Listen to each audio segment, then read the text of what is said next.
Baik, ibu-ibu, selamat siang semuanya. Halo. Hai. Halo, hai, halo, hai. Baik Bapak Ibu, saya ucapkan terima kasih atas kehadirannya di tempat ini.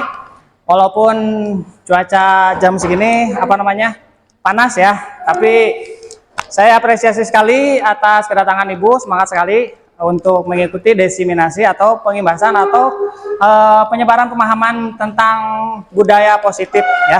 Kami berdua bersama Ibu Rati, saya Asusnya bersama Ibu Rati akan mencoba untuk mengenalkan atau menularkan pemahaman kami tentang budaya positif, gitu ya. Puji syukur kita panjatkan kehadirat Allah Subhanahu wa taala karena berkat rahmat dan karunia-Nya, alhamdulillah kita bisa berkumpul di tempat ini, di lab fisika ini yang indah ini. Salawat serta salam marilah kita curahkan ke junjungan Nabi Muhammad sallallahu alaihi wasallam. Bapak Ibu, sebelum ke materi, kita ice breaking dulu. Ya. Oke, ice breakingnya sangat mudah ya. Ini untuk mengetes apakah Bapak Ibu masih berkonsentrasi jam segini. Konsentrasi ya. Instruksinya adalah, clue-nya adalah Bapak Ibu hanya mengikuti, menggerakkan apa yang dikatakan oleh saya. Clue-nya adalah Bapak Ibu hanya memperagakan apa yang dikatakan oleh saya. Paham? Baik Bapak Ibu, sekarang kita mulai. Coba tangannya ke atas. Tangannya ke atas.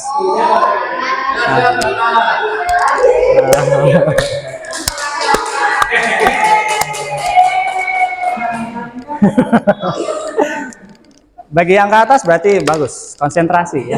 Bagi yang ke sini berarti masih berfokus kepada visual ya, belum pendengaran. Baik, tadi sudah betul ya. Dua-duanya sekarang tangannya ke atas. Oke. Gerakan bagian pergelangan tangan. Gerakan lambat, makin cepat. Stop.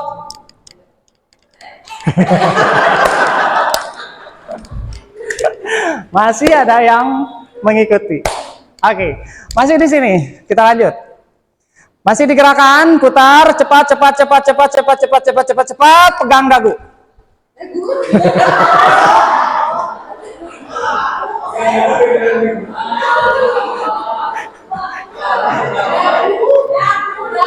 Pegang dagu.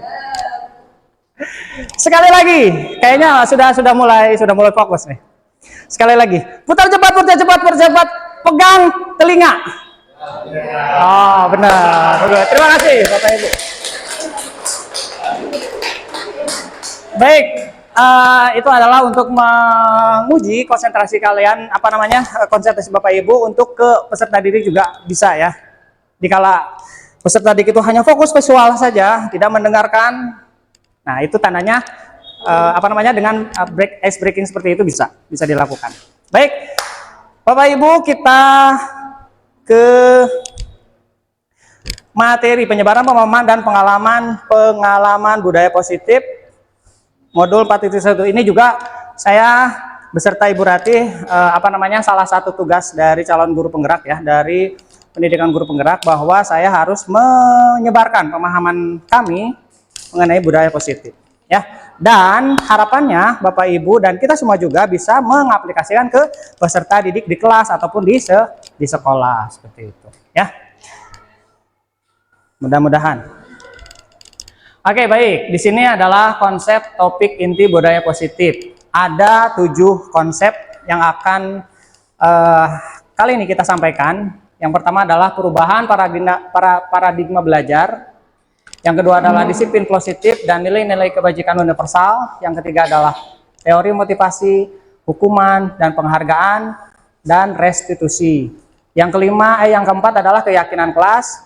Yang kelima, kebutuhan dasar manusia dan dunia berkualitas. Yang keenam adalah restitusi, 5 posisi kontrol. Dan yang keenam adalah restitusi, segitiga restitusi. Nah, dari semua ini saling berkaitan, saling berhubungan erat ya. Jadi tidak bisa dipisahkan satu sama lain. Ke satu, kedua, ketiga nanti saling menyambung dan menyambung seperti itu. Oke. Yang pertama. Nah, yang pertama perubahan paradigma belajar. Bapak Ibu bisa membacanya, pembelajaran dengan paradigma baru dirancang berdasarkan prinsip pembelajaran berdiferensiasi. Sehingga setiap siswa diberikan kesempatan untuk belajar sesuai dengan kebutuhan belajarnya untuk mewujudkan profil pelajar Pancasila. Jadi, belum Bu nanti ya. Jadi, kita mengajar atau belajar atau mengajar kepada peserta didik itu, karakteristik peserta didik itu kan berbeda-beda ya Bu ya. Ada yang pemalu, ada yang aktif, ada yang pendiam, ada yang pintar, ada yang ya biasa aja rata-rata seperti itu. Nah, perlakuan kita terhadap siswa yang beraneka ragam itu seperti apa? Ya, makanya ada diferensiasi dan dimensi profil pelajar Pancasila tersebut. Bapak Ibu sudah tahu ya dimensi pelajar Pancasila? Sudah? Oke, lanjut Bu.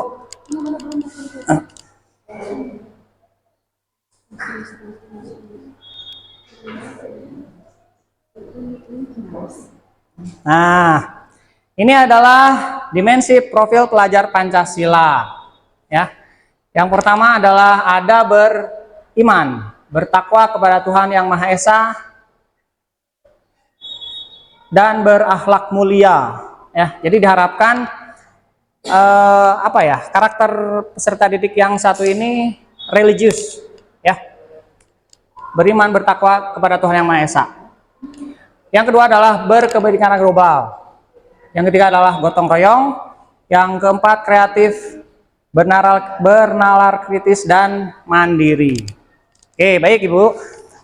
Bapak Ibu, kita stop dulu Bu. Nah, ini juga bisa diterapkan ke peserta didik ya. Bapak Ibu, kita ini juga sama dengan ice breaking. Supaya tidak bosan, kita menyanyi sebentar ya. Nah, menyanyi sambil menghafalkan dimensi profil pelajar Pancasila. Gitu. Nyanyinya gampang. Nyanyinya gampang seperti Seperti apa Bu? Coba di play.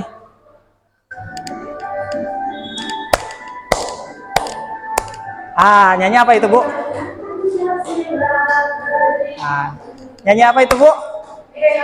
Beca. Tapi sekarang dirubah menjadi kata-katanya dimensi profil pelajar Pancasila. Ada yang ke-6 itu. Oke. Dari awal.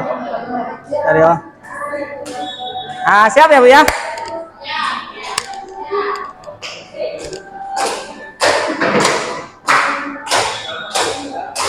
Jar Pancasila, beriman dan bertakwa pada Tuhan Yang Esa, dan berakhlak mulia, berkebinekaan global, mandiri.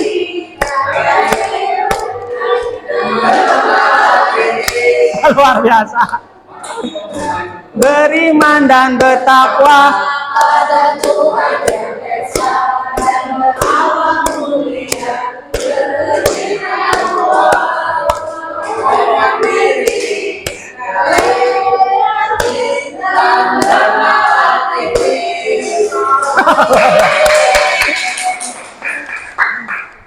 Walaupun terbata-bata, terputus-putus yang kata terakhir ya. Susah masukin ke musik intonasinya. Tapi bisa dicoba Ibu ke peserta didik cara menghafalnya seperti itu ya. Jadi kita berbagai model pembelajaran seperti apapun, ada yang suka lagu seperti itu, lagu mungkin akan lebih cepat menerap ya. Ada lagi yang suka dengan visual, ada lagi yang suka dengan praktik, misalkan langsung seperti itu. Baik, selanjutnya ke sana. Sini. Nah. Oke, udah. Baik, yang kedua adalah disiplin positif dan nilai-nilai kebajikan universal. Nah, dari judulnya juga sudah disiplin positif. Apa sih itu disiplin positif? Nah, Mari kita lihat, disiplin sering dihubungkan dengan tata tertib, teratur, dan kepatuhan akan peraturan. Ya. Dalam budaya kita, makna disiplin dimaknai menjadi suatu yang dilakukan seseorang pada orang lain untuk mendapatkan kepatuhan. Ya. Jadi ini berkaitan dengan peserta didik mematuhi aturan yang ada. Baik itu peraturan sekolah maupun peraturan kelas.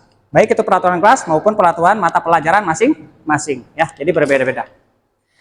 Disiplin positif merupakan salah satu cara penerapan disiplin yang bertujuan untuk menumbuhkan kesadaran siswa sehingga menjadi insan yang lebih baik dan dari sebelumnya. Nah, ini adalah definisi dari disiplin positif. Yang di atas adalah disiplin aja, yang kedua adalah disiplin positif. Jadi disiplin positif adalah merupakan salah satu cara, ya, caranya mungkin gitu.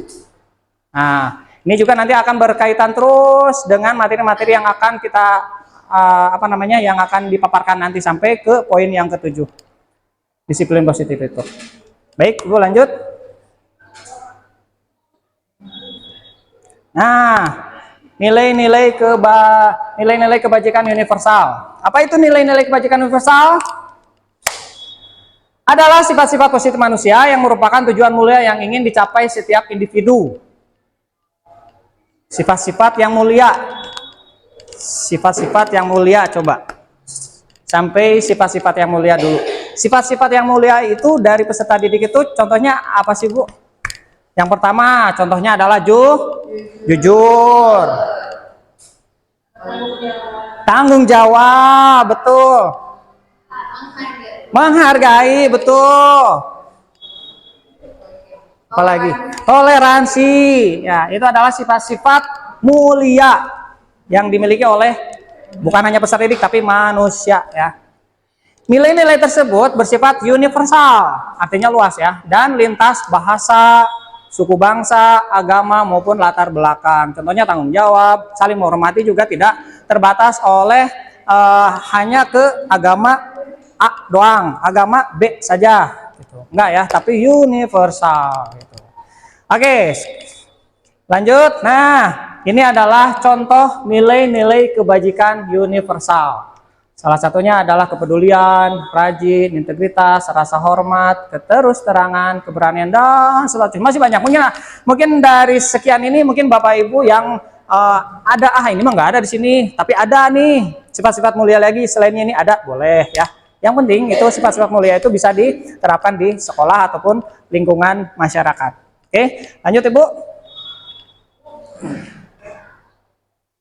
Nah, sehingga ini adalah tujuan akhirnya. Nilai-nilai disiplin positif dan nilai-nilai kebajikan sebagai pendidik, tujuan kita itu apa sih? Tujuan kita adalah menciptakan anak-anak yang memiliki disiplin diri sehingga mereka bisa berperilaku dengan mengacu pada nilai-nilai kebajikan universal. Jadi kita ditekankan kepada perilaku peserta didik, ya. Di samping kita mengajarkan ilmu, mentransfer ilmu, tapi kita juga mengajarkan ke karakteristik peserta didik, gitu, supaya menjadi lebih baik, gitu. Kalau misalkan karakteristik peserta didik sudah baik, mungkin tidak ada yang istilahnya tawuran, mungkin, ya. Tidak ada istilahnya yang mabok, maksudnya, ya. Tidak ada istilahnya yang melawan ke guru, tidak ada mungkin, ya. Karena ada sifat-sifat mulia tersebut. Oke, lanjut Bapak Ibu. Oke, sekarang Bapak Ibu dicoba untuk diskusi, ya. Jangan saya saja. Ini ada yang ketiga adalah teori motivasi, hukuman, penghargaan, dan restitusi. Dalam satu topik ini ada 4 subtopik, ya. Yang pertama adalah teori motivasi, yang kedua adalah hukuman, yang ketiga adalah penghargaan dan restitusi. Apa sih perbedaan dan persamaan dari semuanya itu? Sebelum itu ada 3 pertanyaan pemantik kepada Bapak Ibu. Yang pertama adalah hukuman di sekolah dapat mendisiplinkan anak-anak. Saya bagikan ini, ya Bu, ya, nggak apa-apa, ya. Bapak. Bisa. Enggak, bukan hukuman apa, tapi jenis hukuman atau memberikan hukuman kepada anak itu di sekolah dapat mendisiplinkan. Jawabannya cukup ya atau tidak. Itu aja. Ya atau tidak, Bu. Ya atau tidak saja. Nggak usah. Cukup menjawab ya atau tidak saja.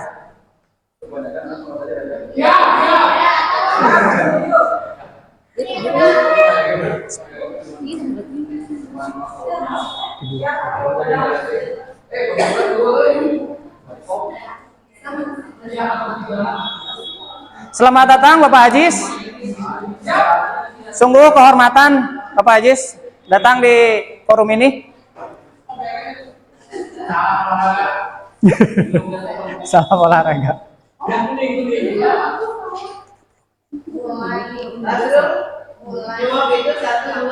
Ya, Bapak Ibu cukup menuliskan nomor 1 ya atau tidak, nomor 2 ya atau tidak, nomor 3 ya atau tidak. Nomor 2 pertanyaannya adalah pemberian hukuman dengan hal positif seperti membaca atau membersihkan halaman sekolah dapat meningkatkan disiplin anak. Apakah ya atau tidak? Silakan tulis. Yang ketiga, memberi penghargaan dapat meningkatkan motivasi belajar anak. Silakan ya atau tidak. Nomor 1 ya atau tidak, nomor 2 ya atau tidak, nomor 3 ya atau tidak. Tiga doang pertanyaannya masuk. Cukup 3 Pak Ajis, jangan banyak-banyak. Sudah? Ibu mau mulai? Oh Ibu Nova sudah ya. Ibu Nova sudah. Sekarang kita Ibu Nova jawabannya 1, 2, 3 itu. Ibu Nova, jawaban 1, 2, 3 itu ya semua. Ibu Nova ya semua. Ya semua, baik. Ya saya pisahkan di sini ya. Ya saya pisahkan di sini.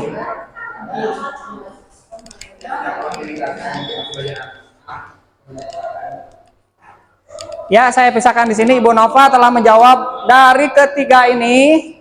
Dari ketiga pertanyaan ini adalah jawabannya ya. Luar biasa. Jawaban ya kita pisah, jawaban tidak juga kita pisah ya.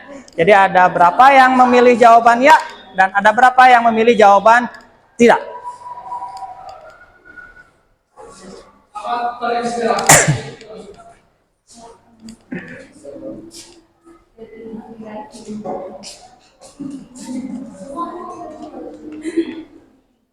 Baik, Ibu Maulani sudah.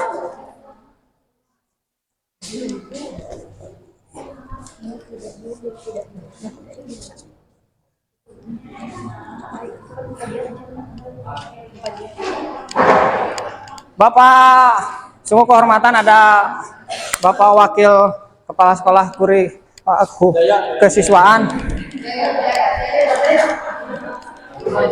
Oh, di sini. Baik, kita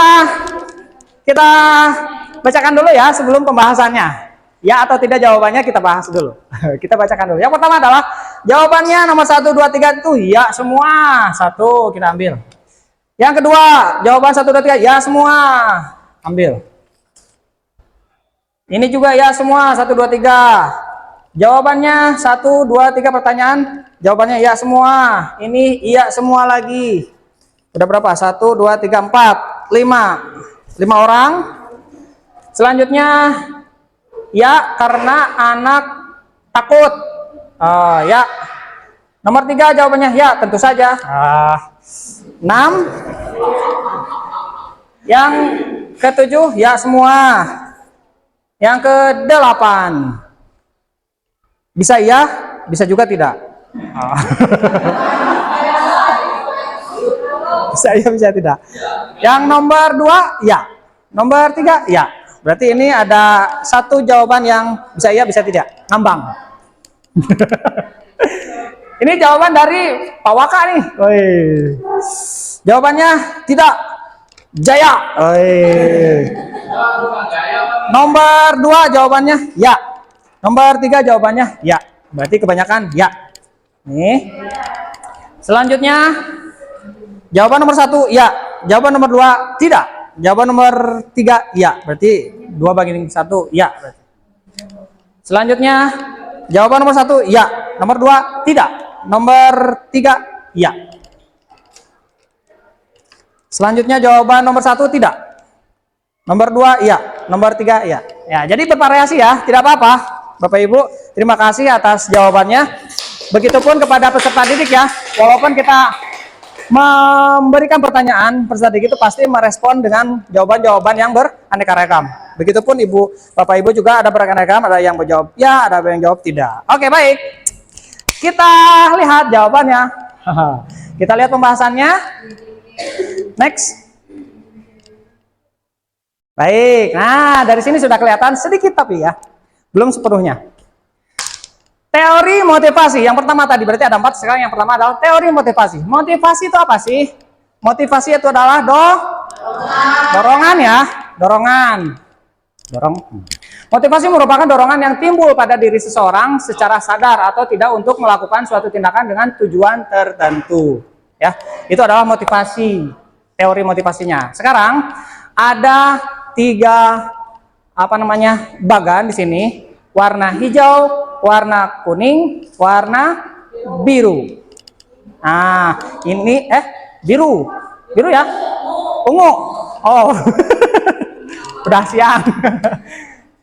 Dari ketiga ini adalah salah satunya menjawab pertanyaan yang 3 tadi. Ya, kita yang pertama dulu, yang hijau. Menghindari ketidaknyamanan dan hukuman. Murid biasanya melakukan disiplin diri karena takut dihukum. Menghindar murid itu karena takut dihukum. Malahan bung sakola melelah gitulah. Karena takut dihukum, karena punya kesalahan mungkin seperti itu. Atau pada jam tertentu malah ke WC ngumpet karena tugasnya PR-nya belum dikerjakan seperti itu. Karena takut dihukum seperti itu. Ya.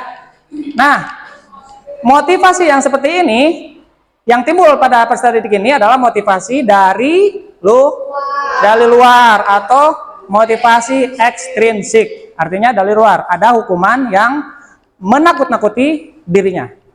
Nah, itu satu. Yang kedua adalah mendapatkan imbalan. Nah, yang tadi yang nomor berapa? Yang imbalan itu. Yang ketiga ya, mendapatkan imbalan atau penghargaan dari orang lain. Murid melakukan disiplin diri karena ingin mendapatkan imbalan. Nah, ini juga sama. Ini merupakan motivasi dari luar atau ekstrinsik. Ya, karena ingin mendapatkan hadiah tersebut, imbalan tersebut gitu.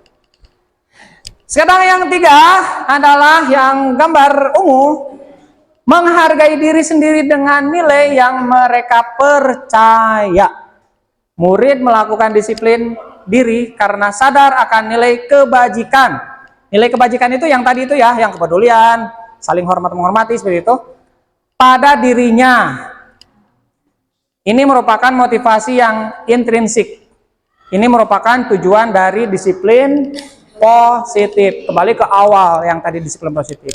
Jadi dari ketiga ini adalah yang paling ideal adalah yang ketiga. Begitu. Karena sudah tumbuh tadi? Nilai-nilai kebajikan. Nilai-nilai kesadaran. Tidak ingin karena ada imbalan mengerjakan tugas. Tidak takut karena hukuman, sekolah tetap. Seperti itu. Itu adalah motivasi dari dalam diri peserta didik atau motivasi intrinsik. Ya, jadi dalam disiplin positif yang diharapkan adalah yang seperti ini. Gitu. Oke, next. Nah, sekarang yang kedua setelah disiplin positif adalah yang kedua dihukum oleh penghargaan. Bahwa penghargaan berlaku sama dengan hukuman. Dalam arti meminta atau membujuk seseorang melakukan sesuatu untuk memenuhi suatu tujuan tertentu dari orang yang meminta membujuk. Dorongannya eksternal dan akan ada faktor ketergantungan, Bu. Ya. Penghargaan itu akan ada katanya menurut teori adalah adanya ketergantungan, beberapa dampak dari pemberian penghargaan gitu. Ya, itu dampak dari penghargaan. Next. Oke, ini juga sama bagian dari hukum oleh penghargaan. Pengaruhnya jangka panjang, jangka pendek dan jangka panjang. Ya, jadi si anak itu pengen melakukan sesuatu itu karena terus-terus saja pengen penghargaan gitu. Misalkan di rumah misalkan. Siapa namanya ya? Putra, beliin minyak. Nah, nanti dikasih 1.000, aku ceng. Nah, seperti itu. Kalau nggak dikasih nggak mau anak gitu ya. Penghargaan menghukum, penghargaan mengurangi ketepatan, penghargaan tidak efektif, penghargaan merusak hubungan, penghargaan menurunkan kualitas, penghargaan mematikan kreativitas, penghargaan mengurangi motivasi intrinsik. Seperti itu. Lanjut. Ah, ini juga, ini apresiasi. Nah, beda lagi ya, beda lagi dengan hukuman. Apresiasi, apa sih itu apresiasi? Apresiasi itu adalah ya, pengakuan. Itu biasanya dalam proses. Biasanya kita bisa kalau penghargaan itu biasanya di akhir setelah kita mendapatkan atau melakukan sesuatu. Kalau apresiasi bisa di sedang proses, selama proses gitu. Ya. Jadi yang paling baik itu adalah sebenarnya selama proses itu kita apresiasi kepada peserta didik supaya lebih termunculkan lagi motivasi intrinsiknya, nilai-nilai kebijakannya termunculkan lagi. Walaupun sebenarnya semua manusia itu peserta didik itu punya nilai-nilai kebajikan, cuman tidak muncul. Nah, kita adalah tugas seorang pendidik adalah memunculkan. Tugas kita adalah menuntun ke arah yang lebih baik dengan nilai-nilai kebajikan tersebut. Yang pertama adalah beri pengakuan secara khusus. Yang kedua adalah beri pengakuan secara pribadi. Ya, jadi dirangkul anak itu. Beri pengakuan kepada semua murid bergantian, beri pengakuan secara konsisten, ya, konsisten terus, jadi tidak terputus, fokus pada proses, ya. Nah, ini juga saya apresiasi kepada Bapak Dian yang kemarin sudah lulus ya, Bapak Dian ya. Anak tersebut, ya istilahnya terkucilkanlah di kalangan, di keluarganya, di sini juga, tapi Bapak Dian tetap merangkul. Jadi anak tersebut tetap bersemangat untuk sekolah. Selanjutnya contoh pengakuan apresiasi. Nah, ini contohnya ya. Kemarin saya perhatikan rasa empatimu besar sekali pada saat menolong murid baru di kelas kita. Nah, sekarang yang ucapan pertama adalah kemarin saya perhatikan. Ini adalah pembukanya, ucapan pembukanya. Nilai kebajikannya apa? Rasa empati besar sekali yang diberikan. Pada situasi apa? Pada saat menolong murid baru di kelas kita. Gitu. Jadi mungkin ada seorang murid yang datang ke kelas, dia belum bisa bersosialisasi, kemudian ada yang ini yang mengatakan mendekati, ya, rasa empati kepada peserta didik yang baru tersebut. Oke? Yang kedua adalah saya menghargai kepedulianmu pada saat kamu membantu teman-temanmu di tugas kelompok. Jadi pada saat tugas kelompok mungkin ibu guru atau bapak guru memperhatikan, oh ini loh yang kerja, oh ini loh yang membantu, oh ini loh yang diam, gitu. Ada juga ya seperti itu. Lanjut Ibu.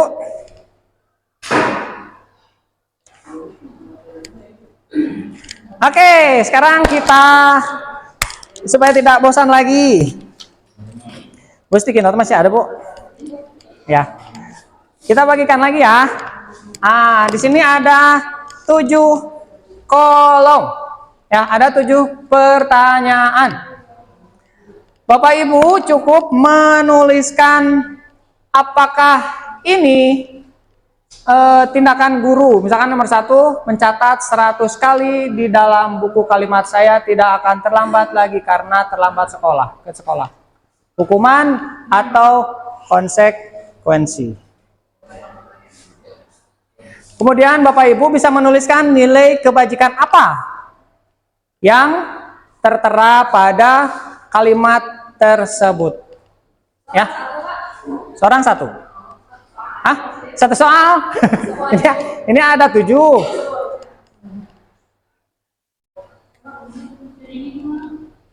7,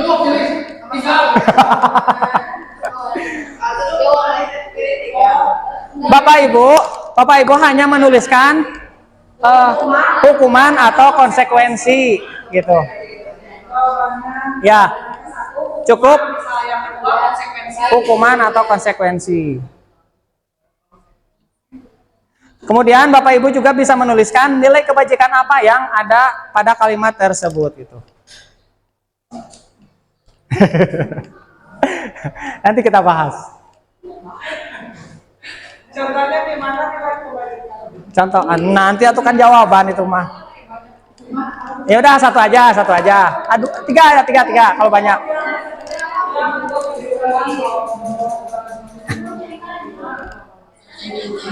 Hah?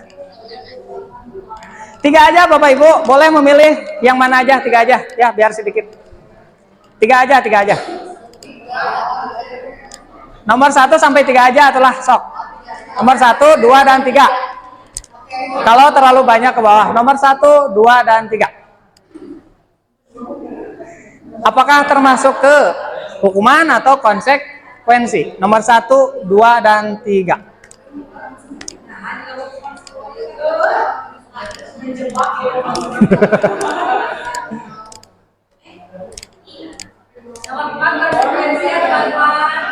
Terus kemudian Bapak Ibu bisa menuliskan nilai kebajikan apa? Boleh, nggak nulis juga boleh lah. Merdeka.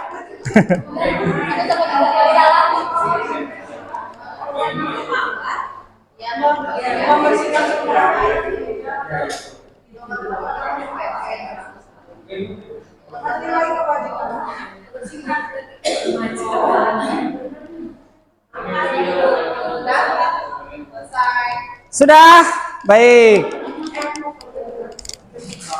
Foto dulu boleh. Nomor 7.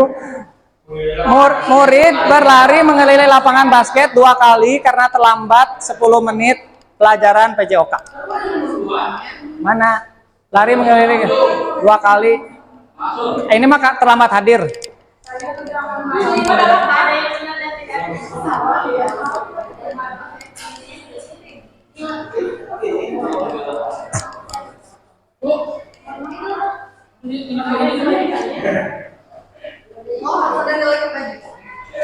Tidak juga nggak apa-apa, Bu.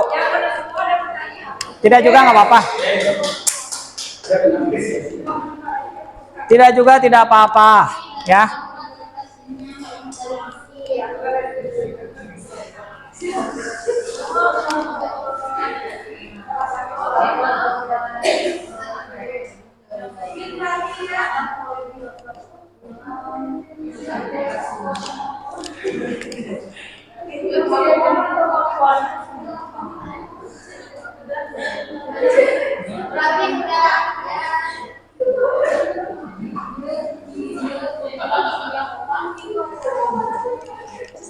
Sudah? Wih, ada yang menjawab 7 langsung. Luar biasa. Ada yang menjawab 7 langsung, luar biasa. Ini juga 7 langsung. Ini 7. 7 semua, weh. Luar biasa 7 semua. Kebanyakan. 7. Baik, kita ambil satu persatu. Ini nggak tahu dari siapa. Nomor 1. Kita baca. Maulana Jaya. Hukuman Jaya. Itu hukuman. Nomor 1, 2, dan 3 hukuman Jaya. Nomor 4 sampai ke 7 konsekuensi. Ya, katanya. Yang kedua adalah nomor 1, 2 hukuman, nomor 3 dan 4 konsekuensi. Nomor 1, 2, 3 hukuman, nomor 4, 5 konsekuensi, nomor 6, 7 hukuman. Nomor 1 konsekuensi, nomor 2 hukuman, 3 hukuman, 4 konsekuensi, 5 konsekuensi, 6 dan 7 hukuman. Nomor 1, 2, 3 hukuman, nilai kebajikannya adalah disiplin katanya, ya. Disiplin. 4, 5 konsekuensi, 6 hukuman, 7 konsekuensi. Nomor selanjutnya adalah nomor 1, 2, 3 hukuman. 1, 2, 3 hukuman. 4, 5, 6 konsekuensi. Nomor 7, hukuman. Selanjutnya hukuman. Kebanyakan hukuman konsekuensi dari nomor 4 sampai 7. Nomor 1, 2, 3 hukuman. 4, 5 konsekuensi. Nomor 1, 2 hukuman, nomor 3 hukuman, nomor 4 sampai 7 konsekuensi. 4 sampai 7 konsekuensi. Nomor 1 konsekuensi, 2 konsekuensi, 3 hukuman konsekuensi. Baik. Nomor 1, 2, 3 hukuman. Kebanyakan nomor 1, 2, 3 hukuman ya. Kita lihat. Bapak Ibu. Next.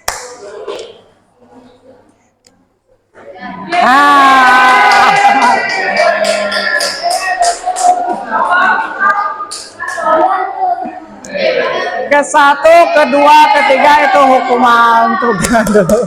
Terima kasih Bapak Ibu, ternyata sudah dari pertanyaan-pertanyaan seperti ini adalah menandakan bahwa Bapak Ibu kebanyakan benar berarti pemahaman Bapak Ibu sudah mantap, sudah bagus. 1, itu poinnya ya. Yang pertama itu udah 1 dulu. Lanjut. Oke, yang terakhir ini ya, restitusi. Apa itu restitusi? Restitusi adalah proses menciptakan kondisi bagi murid untuk memperbaiki kesalahan mereka sehingga mereka dapat kembali ke kelompok mereka dengan karakter yang lebih kuat, ya.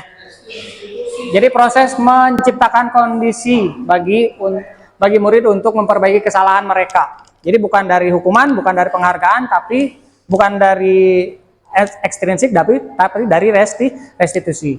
Restitusi juga merupakan proses kolaboratif yang mengajarkan murid untuk mencari solusi atas masalah mereka dan membantu murid untuk berpikir. Ingin menjadi orang seperti apa mereka, tujuan mulia, gitu ya. Cita-cita mungkin ya. Dan bagaimana mereka memperkenalkan kepada orang lain. Gitu. Next. Nah, ini adalah 9 ciri restitusi. Belajar dari kesalahan, itu cirinya, ya. Jadi tidak ingin imbalan, tapi berkaca ke belakang. Kesalahan apa yang saya perbuat? Oh, kemarin itu saya telat datang ke sekolah jam 8 misalkan. Nah, itu dari kesalahan. Besok saya akan datang jam 6 pagi. Nah, itu restitusi ya. Timbul dari diri pribadi peserta didik. Gitu. Memperbaiki hubungan. Memperbaiki hubungan itu antara sesama ya, boleh dengan guru maupun dengan sesama. Menawarkan, bukan memaksa. Jadi restitusi itu menawarkan, bukan memaksa. Kamu harus ini, kamu harus enggak ya. Tapi menawarkan. Restitusi adalah cara yang terbaik, betul. Menuntun untuk melihat ke dalam diri ya. Jadi kita introspeksi, mencari kebutuhan dasar yang mendasari tindakan, berfokus kepada karakter bukan tindakan, berfokus pada solusi, mengembalikan murid yang berbuat salah pada kelompoknya. Lanjut Bu. Nah, ini dari 3 yang tadi, hukuman, konsekuensi, dan restitusi. Nah, ini kelompok-kelompoknya. Mana yang paling baik dari ketiga kelompok ini? Apakah hukuman, konsekuensi, atau restitusi? Lihat ke bawah, next Bu. Nah, udah Bu, cepetin. Tadi ya tuh. Nah, tanda panah ada. Nah, yang ini adalah kolom yang hukuman. Ternyata hukuman itu adalah negatif Bapak Ibu ya. Yang kedua adalah konsekuensi, ternyata konsekuensi adalah netral. Yang ketiga adalah restitusi adalah nilainya adalah positif gitu. Next Bu. Jadi yang lebih baik adalah itu mah baik atau inana kayak ta. Terus. Oke. Yang terakhir, keyakinan kelas. Mengapa tidak peraturan kelas saja? Nah, ini juga sama ya, saling berkaitan dengan budaya positif atau disiplin positif yang tadi. Jadi saling berkaitan. Mengapa tidak peraturan kelas? Keyakinan kelas. Mengapa tidak peraturan kelas saja? Gitu.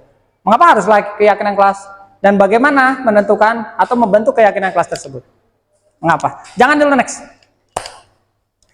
Kenapa harus keyakinan kelas?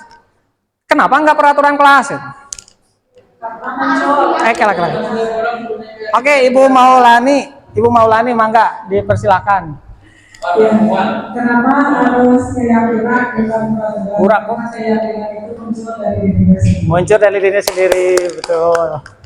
Kalau saya, Ya, Bu Nova. karena kurikulum harus yakin bahwa keyakinan kelas ini akan menjadi sesuatu tolak ukur untuk dirinya, menjadikan dirinya disiplin positif. Tolak ukur ya. Diyakini Gitu ya. Oke. Jawabannya cukup luar biasa bahwa betul itu harus dimunculkan dari diri sendiri ya. Jawabannya ada. Next, Bu. Itu ada tanda panahnya, Bu ya. Jadi ke sana, Bu, next-nya gitu. Pertanyaannya, mengapa kita memiliki peraturan harus menggunakan helm bila mengendarai kendaraan roda 2? Mengapa kita memiliki peraturan membuang sampah di tempatnya? 3, mengapa kita memiliki peraturan menggunakan masker? Tidak usah pakai sticky note, langsung aja, Bu ya. Nomor 1, mengapa kita memiliki peraturan harus menggunakan helm bila mengendarai kendaraan roda 2? Mengapa? Untuk keselamatan, keamanan. Ya, keselamatan dan keamanan. Kita kunci. Keselamatan dan keamanan. Yang kedua adalah mengapa kita memiliki peraturan membuang sampah di tempatnya? Kebersihan. Oke, kita kunci kebersihan nomor 2. Nomor 3, mengapa kita memiliki peraturan menggunakan masker dan mencuci tangan setiap saat? Kesehatan. Kita kunci lagi kesehatan. Next, Bu, jawabannya ada di sebelah.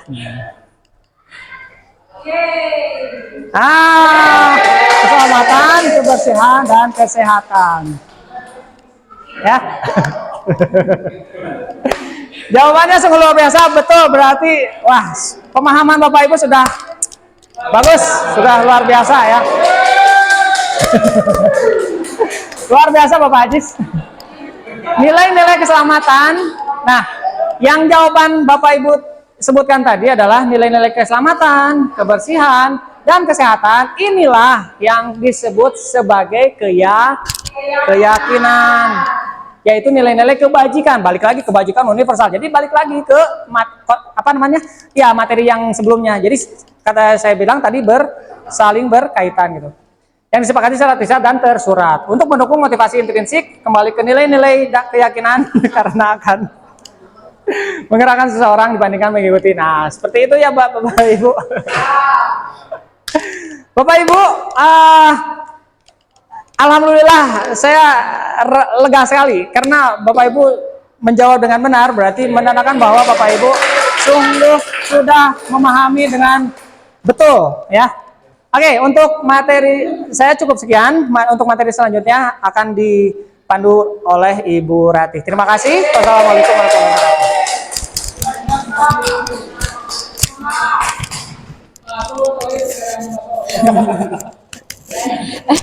Sugantan kasih download ke Pak Asrul tadi. Enggak, langsung.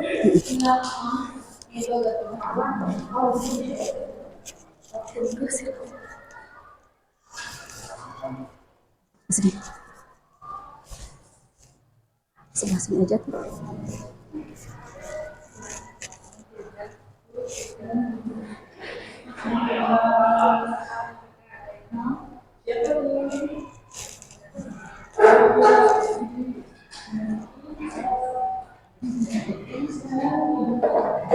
Foto dulu ya. Foto.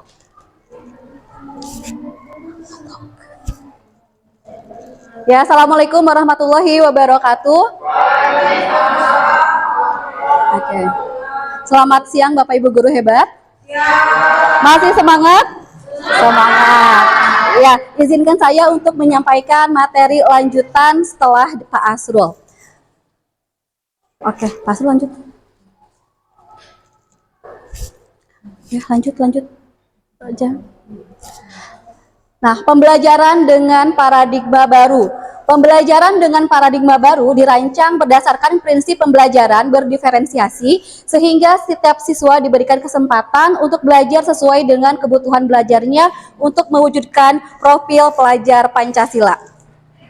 Nah, apakah itu disiplin positif? Disiplin sering dihubungkan dengan kata tertib, teratur, dan kepatuhan akan peraturan.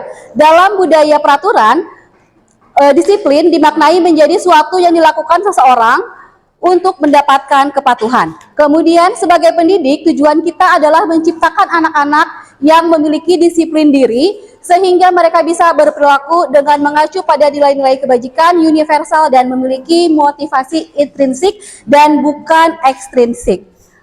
Disiplin positif merupakan salah satu cara penerapan disiplin yang bertujuan untuk menumbuhkan kesadaran siswa sehingga menjadi insan yang lebih baik dari sebelumnya. Nah, di sini saya akan membahas mengenai kebutuhan dasar manusia. Sebelumnya, apakah Bapak Ibu mengetahui kira-kira apa saja kebutuhan dasar manusia? Uang, betul. Kasih sayang. Keamanan, berasa nyaman, aman. Oh iya, jalan-jalan ke mall, shopping, kasih sayang. Oke. Oh, sandang, tangan, papan, kesehatan, kebutuhan biologis, betul ya? Oke, terima kasih. Luar biasa sekali jawabannya, sangat antusias. Lanjut. Oke, kalau dirangkumkan, 5 kebutuhan dasar manusia itu adalah yang pertama, bertahan hidup. Di antaranya adalah rasa aman, oke, makan yang cukup, tempat tinggal, kebutuhan biologis, uang, dan sebagainya.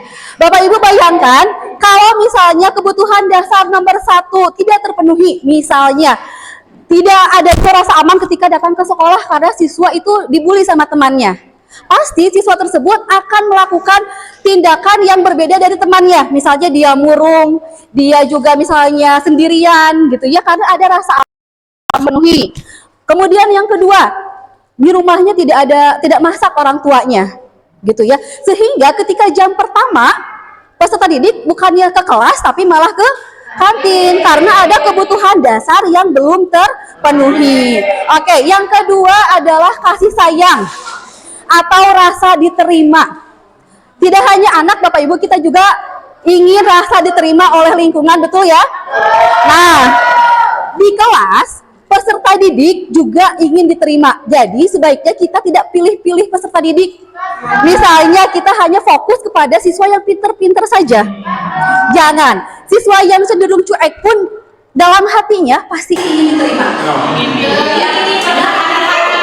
Dia peserta didik itu pada dasarnya unik dan memiliki nilai tersendiri. Mungkin kita saja yang belum menemukan kira-kira di antara Richard Bandel, dia uniknya di sebelah mana, nilainya ada di sebelah mana. Maka tugas kita sebagai guru adalah memfasilitasi semua peserta didik agar bisa saling diterima, gitu ya. Kemudian yang ketiga adalah kebebasan.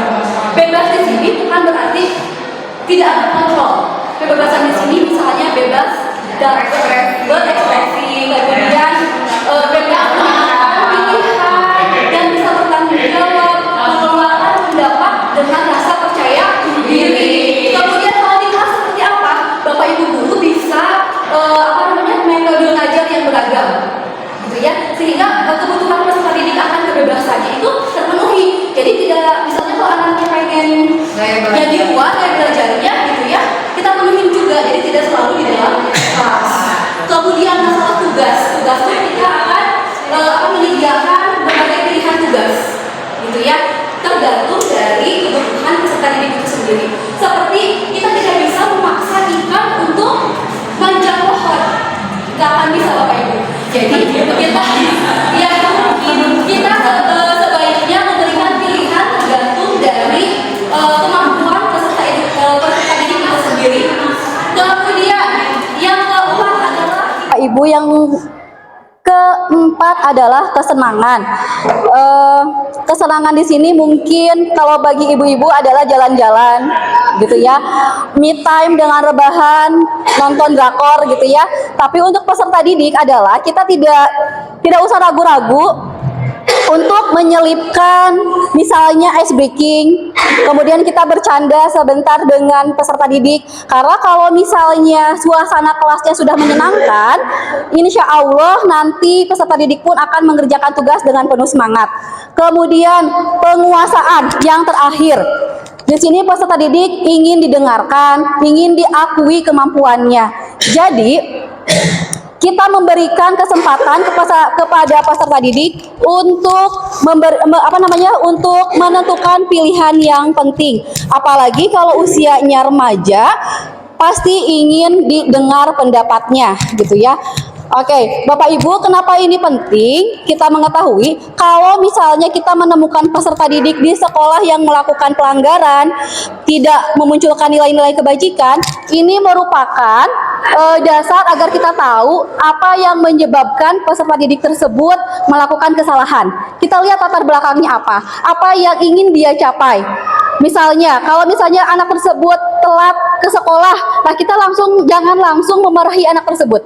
Tapi kita tanyakan dulu, kira-kira kebutuhan dasar apa yang belum terpenuhi. Oke, lanjut. Nah, ada kutipan dari Ki Hajar Dewantara. Katanya kita ambil contoh perbandingannya dalam hidup tumbuh-tumbuhan seorang petani. Karena pada hakikatnya, sama kewajibannya dengan seorang pendidik. Kita itu sama kewajibannya dengan para petani. Next. Nah, Bapak Ibu lihat gambar di sini. Di sini ada gambar apa, Bu? Lagi apa petaninya? Menyiram atau sedang? Oke, dikasih obat gitu ya. Tujuannya agar apa? Tidak ada hama, biar subur. Yang kedua, sedang apa? Menyiram. Tujuannya untuk apa? Agar tanamannya tumbuh. Yang terakhir, memotong atau merawat ya. Oke. Nah, kita sama dengan petani di sini. Gitu ya. Kita sebagai guru tidak bisa merubah peserta didik menjadi orang lain, menjadi tidak baik menjadi baik secara sekaligus. Petani ini pun sama, tidak bisa merubah padi menjadi kentang. Ya, tapi petani ini bisa memaksimalkan hidup padi dengan cara hamanya dihilangkan, disiram, dirawat dan lain sebagainya. Kalau guru, Bapak Ibu, perannya seperti apa kalau disamakan dengan petani? Kalau petani ngasih pupuk, disiram, kalau guru ngasih perhatian, ngasih ilmu, memberikan motivasi, memberikan arahan. Jadi ini sesuai dengan tujuan pendidikan menurut Ki Hajar Dewantara, bahwa guru itu adalah menuntun segala kodrat yang dimiliki oleh peserta didik agar mencapai keselamatan dan kebahagiaan setinggi-tingginya.